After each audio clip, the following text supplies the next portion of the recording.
Pastor Abhinay Darshan దాడి ఘటనలో కీలక పరిణామం చోటు చేసుకుంది. సోషల్ మీడియాలో వ్యూస్ కోసమే డ్రామా క్రియేట్ చేశాడు పాస్టర్.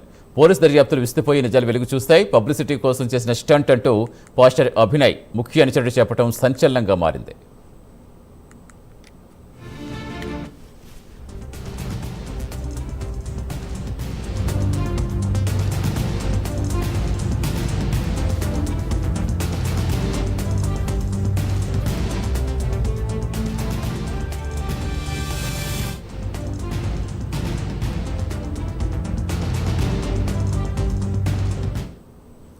జేకే వీధి మండలంలో పాస్టర్ అభినవ్ దర్శన్పై దాడి అనేది పూర్తిగా సృష్టించబడిందని, వాస్తవం కాదని పోలీసుల ముందు పాస్టర్ టీం ఒప్పుకుంది. సోషల్ మీడియాలో వైరల్ చేయాలనే ఉద్దేశంతో ఈ దాడి ఘటన సృష్టించినట్టుగా పాస్టర్ టీం వెల్లడించింది. ఈ ఘటనపై బాధ్యులైన వారిపై కేసు నమోదు చేసి దర్యాప్తు చేస్తున్నారు పోలీసులు.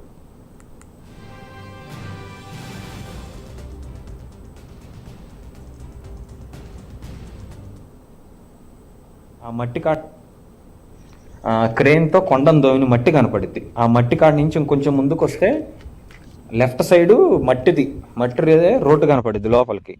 మట్టి రోడ్డు లోపలికి వెళ్ళండి. ఈ లోపల మేము వస్తాం. కారు దూరం ఆగిద్ది.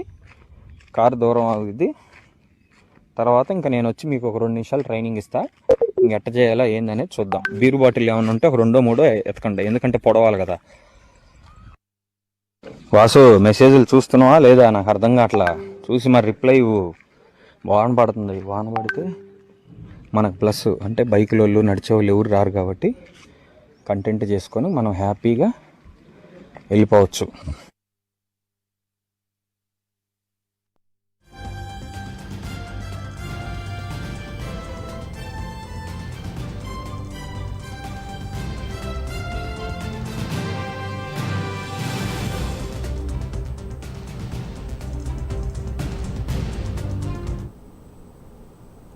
నా పేరు వసంత్ కుమార్ అండి.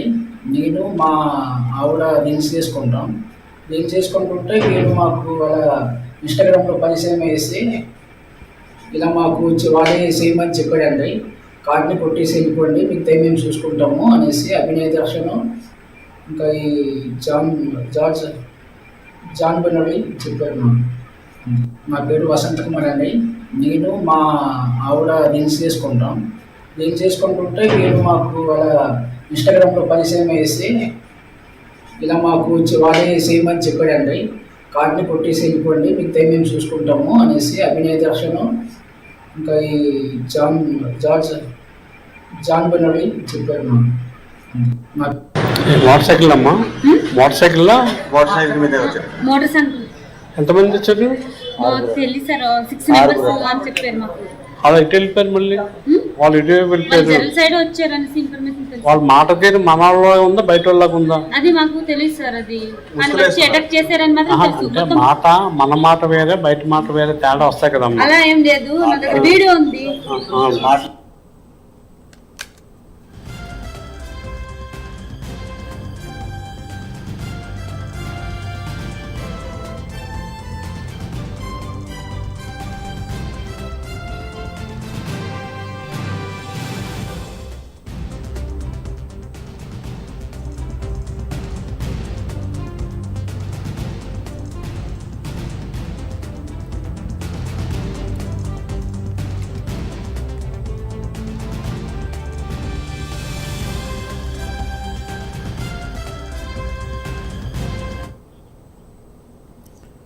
పాస్టర్ అభినవ్ దర్శన్ దాడి ఘటన నిన్నటించి చూస్తున్నామనో ఎంత సంచలనం రేపిందో. తనని ఎవరో కావాలనే తనపై కుట్ర చేస్తున్నారంటూ తనతో సహా తన భార్యతో సహా వచ్చి వాళ్ళు వీడియో రిలీజ్ చేయటం, కావాలని బెదిరింపు కాల్స్ వచ్చాయని చెప్పడం, ఇదంతా చూసుకుంటూ వచ్చాం. ఇప్పుడు దాంట్లో కీలక పరిణామం చోటు చేసుకుంది. సోషల్ మీడియాలో వ్యూస్ కోసం డ్రామా క్రియేట్ చేస్తున్నట్టుగా తెలుస్తోంది.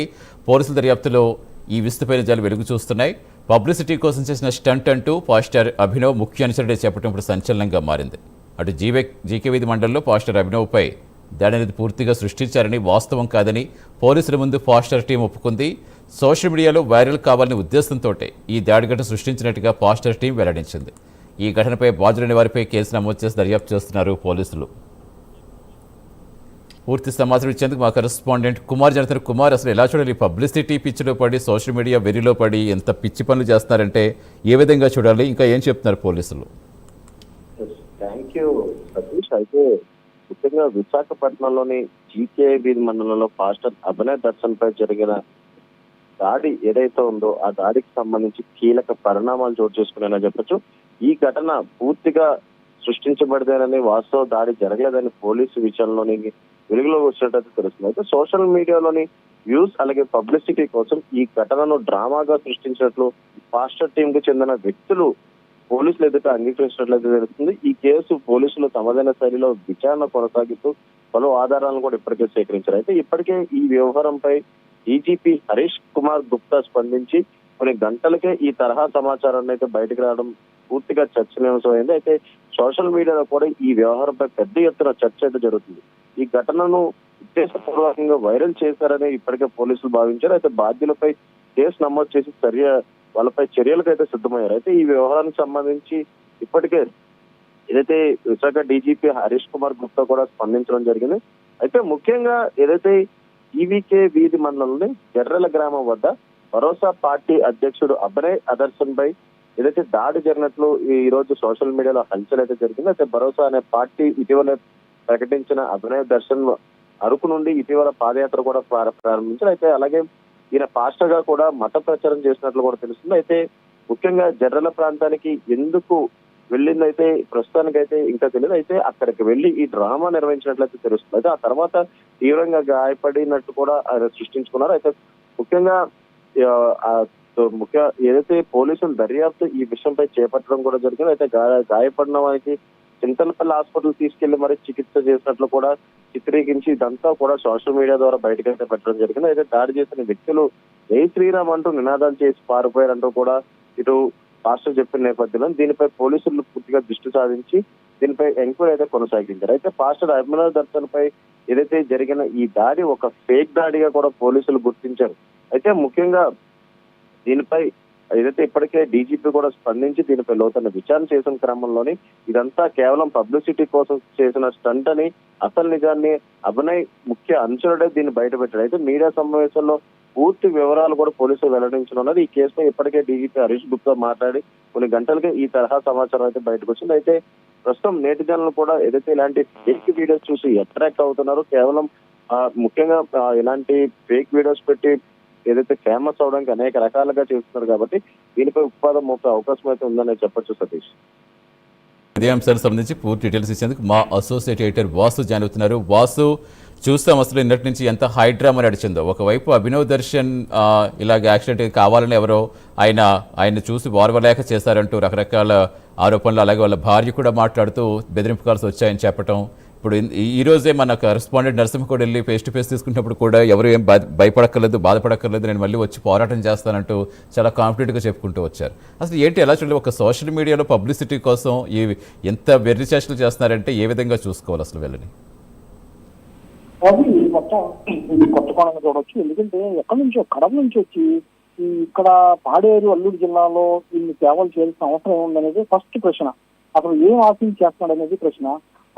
ఇప్పటికీ ఇతనిపై కొన్ని ఆరోపణలు వస్తున్నాయి. కొన్ని మతాలకు సంబంధించి వివాదాలు సృష్టిస్తున్నారు అనే ఆరోపణలు వస్తున్న నేపథ్యంలో నేను ఈ సంఘటన వెలుగులోకి రావటం, దాదాపు 24 గంటలుగా కూడా అతనిపై దాడి జరగటం, సోషల్ మీడియాలో చాలా మంది స్పందించడం, దాడి చేసిన వాళ్ళు పట్టుకోవాలంటాం, అనేకమైన ఆరోపణలు, అనేకమైన అభిప్రాయాలు వస్తున్నాయి. కానీ ఎట్టకేలకు ఈ దాడి చేసిన వారిలో ఇద్దరిని మాత్రం పోలీసు గుర్తించి వాళ్ళ స్టైల్లో గనక మొత్తం కూడా వెలుగులో తెచ్చి ఏ విధంగా చింతపల్లి పోలీస్ స్టేషన్ లో మొత్తం వీళ్ళిద్దరం కూడా విచారణ జరిగితే ఏ విధంగా జరిగింది అనేది పోసగుచ్చినట్టు చెప్పడం జరిగింది. ఇదంతా కూడా కావాలని అభినయ్ దర్శన్ చెప్పిన విధంగానే తాను చేశానని మనం చూసాం, బయట కూడా చూసాం. ఆ యువకుడు ఇందులో దాడిలో పాల్గొన్న యువకుడు కూడా చెప్పడం జరిగింది. ఇది కావాలని పబ్లిసిటీ కోసం చేసినట్టు కూడా చెప్పింది. అసలు ఏ విధంగా చేయాలి, ఎక్కడికి రావాలి అని పోసగుచ్చినట్టు మొత్తం రికార్డు కూడా వాళ్ళు రికార్డ్ చేస్తున్నారు. ఉండిగడ్డ దాటాక మట్టిగడ్డ వస్తుంది, కొండం తొలిన రోడ్డు అది. అక్కడ బీరి బాటిల్స్ కూడా చూడండి ఖాళీ పడిపోయి ఉంటాయి. అక్కడ ఆటలతో పడవండి. అక్కడ వర్షం వస్తుంది కాబట్టి బైకులు రావు, కారులు రావు.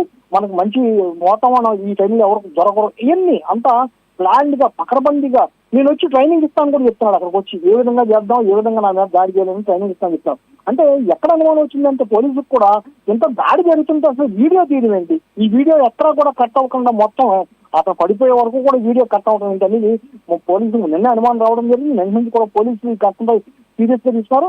ఇవాళ విశాఖ వచ్చినటువంటి డీజీపీ కూడా దీనిపై ఏమీ బయటికి మాట్లాడినప్పుడు కూడా అంతర్గతంగా అప్పటికే ఆయన సమాచారం ఉంది. దీన్ని సీరియస్ గా తీసుకున్నటువంటి దీన్ని ఎవరి మీద అంటే ప్రభుత్వం మీద వేద్దామా, లేకపోతే అక్కడ ఉన్నటువంటి ఎమ్మెల్యే మీద వేద్దామా, ఏమి వేద్దామా, ఎలా జరుగుతుంది అనేది అనేకమైన ప్రజా సంఘాలు కూడా సిద్ధమవుతున్నాయి. ఒక మతపరమైన వివాదం సృష్టించేందుకు కూడా ప్రయత్నం జరిగిందనే ఆరోపణలు వస్తున్నాయి. ఈ నేపథ్యంలో ఈ విధంగా జరగడం పట్ల అయితే ప్రస్తుతం పోలీసులు దీన్ని సీరియస్ తీసుకున్నారు.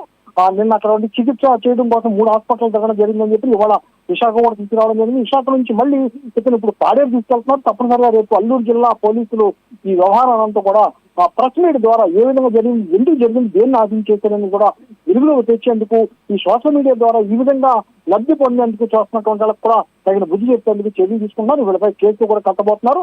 ఈ దాడులు ఎవరో పాల్గొన్నారు, ఇందులో ఎవరో ఇన్వాల్వ్ అన్ని కూడా చర్యలు తీసుకునేందుకు చర్యలు తీసుకున్నారు. అదేవిధంగా అతని భార్య కూడా నిన్న ఆమె చెప్పడం జరిగింది, చాలా కాలంగా బెదిరింపులు వస్తున్నాయని చెప్పి.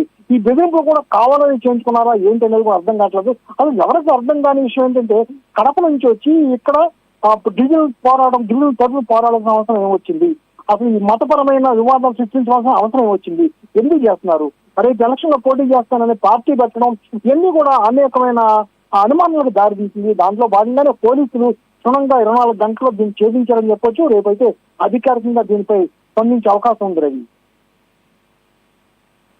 చర్యలపై సంబంధించి ఎందుకంటే అంత ఇప్పుడు దాడి జరిగిందని చెప్తారు కదా, దాడికి సంబంధించి డాక్టర్స్ ఏం చెప్తున్నారు, ఆ దెబ్బలు ఇవన్నీ కూడా ఎంతవరకు డ్యామేజ్ అయినాయి? అంటే వాస్తవానికి డైరెక్ట్ గా ఇక్కడ కాకుండా ప్రాథమిక చికిత్స అక్కడ హాస్పిటల్లో చేయించడం జరిగింది. ఎక్కడైతే జరిగిందో అక్కడ చింతపల్లి హాస్పిటల్లోనే జరిగింది. అంటే చిన్న ఆర్ఎంపీ డాక్టర్లు అయితే ఎవరో ఉంటారో వాళ్ళు పెద్ద గమనించే అవకాశం ఉంది. కట్లు కప్పి తీసుకురావడం జరిగింది. వాస్తవం ఒక దశలో అపస్మారక స్థితిలోకి వెళ్ళిపోయారు. ఆయన చాలా సీరియస్ గా ఉందని కూడా ప్రచారం చేశారు సోషల్ మీడియాలో.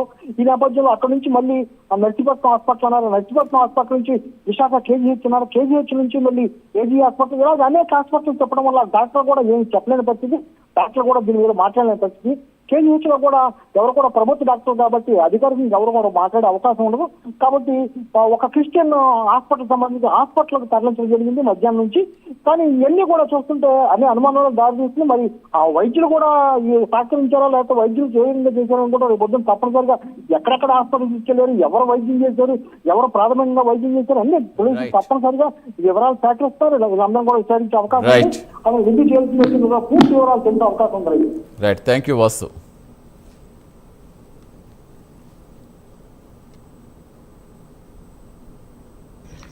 క్రెయిన్ తో కొండను దోవిన మట్టి కనపడిద్ది. ఆ మట్టి కాడి నుంచి ఇంకొంచెం ముందుకు వస్తే లెఫ్ట్ సైడ్ మట్టి రోడ్డు కనపడిద్ది లోపలికి. ఆ మట్టి రోడ్డు లోపలికి వెళ్ళండి. ఈ లోపల మేము వస్తాం. కారు దూరం ఆగిద్ది. తర్వాత ఇంకా నేను వచ్చి మీకు ఒక 2 నిమిషాలు ట్రైనింగ్ ఇస్తా. ఇంక ఎట్ట చేయాలా ఏందనేది చూద్దాం. బీరు బాటిల్ ఏమైనా ఉంటే ఒక 2-3 ఎతకండి, ఎందుకంటే పొడవాలి కదా. వాసు మెసేజ్లు చూస్తున్నావా లేదా నాకు అర్థం కావట్లా. చూసి మరి రిప్లై వాన పడుతుంది. వాన పడితే మనకు ప్లస్, అంటే బైకుల వాళ్ళు నడిచే వాళ్ళు ఎవరు రారు కాబట్టి కంటెంట్ చేసుకొని మనం హ్యాపీగా వెళ్ళిపోవచ్చు. నా పేరు వసంత్ కుమార్ అండి. నేను మా ఆవిడ రీల్స్ చేసుకుంటాం. రీల్స్ చేసుకుంటుంటే వీళ్ళు మాకు అలా ఇన్స్టాగ్రామ్లో పరిచయం వేసి ఇలా మాకు వాళ్ళే చేయమని చెప్పాడండి. కార్డుని కొట్టేసి వెళ్ళిపోండి, మీకు మేము చూసుకుంటాము అనేసి అభినయ దర్శన్ ఇంకా ఈ జాన్ బెనోలి చెప్పారు మాకు.